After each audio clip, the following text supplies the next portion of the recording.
Hello, my fellow readers. This is Diahann Brown Lawton from Go On Girl Book Club with another book review. Razorblade Tears by S.A. Cosby, publication year 2021. Razorblade Tears is a thriller that explores a horrific murder, homophobia, racial inequality, humor, love, and redemption in a small town in the state of Virginia. Our two protagonists, an African-American, his name Ike Randolph, an ex-con, entrepreneur, husband, and father. And then there is Buddy Lee, European-American, also an ex-con, divorcee, father, lives in a trailer park, and is prejudiced. Both of these men have lost their sons in a brutal murder. Their sons were a married interracial couple who adopted a beautiful daughter by the name of Maya. Isaiah and Derek were community activists, loved educating the youth, and just enjoyed their lives before it was brutally taken away. Ike and Buddy Lee come together in trying to solve this case. The police are negligent and are involved in corruption. Other characters in this thriller: Gerald Winthrop, president of the white supremacist organization called the Proud Boys, who preaches hate with a capital H, and supported by a senator whose sexuality is totally deranged.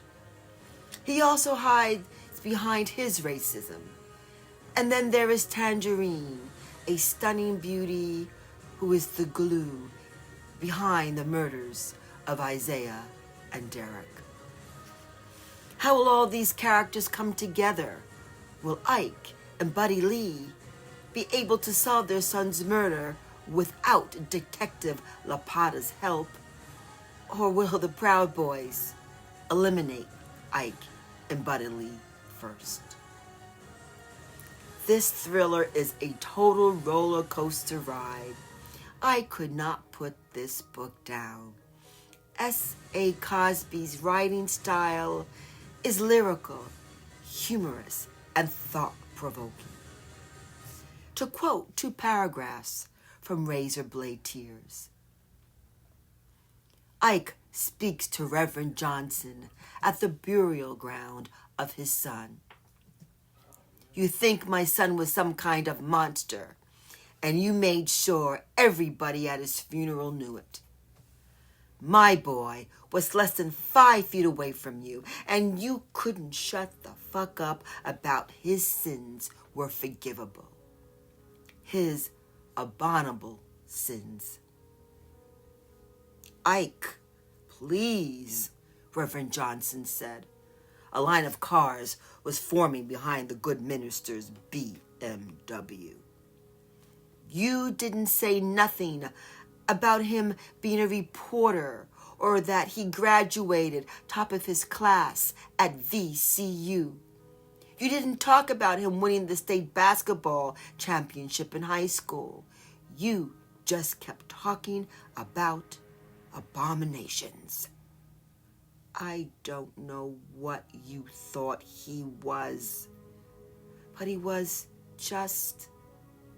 Ike paused. The second quote. Buddy Lee is looking at a photograph of his son Derek. Derek was different. Whatever rot that lived in the roots of the Jenkins family tree bypassed Derek. His son was so full of positive potential, it made him glow like a shooting star from the day he was born. He had accomplished more in his 27 years than most of the entire Jenkins bloodline had in a generation. Buddy Lee's hand began to shake. The photo fell from his fingers as the tremors worsened, working their way through his hands. S.A. Cosby, an Anthony Award writer and author of several other crime thrillers, Blacktop Wasteland and My Darkest Prey. Razorblade tears. Until the next time, happy reading.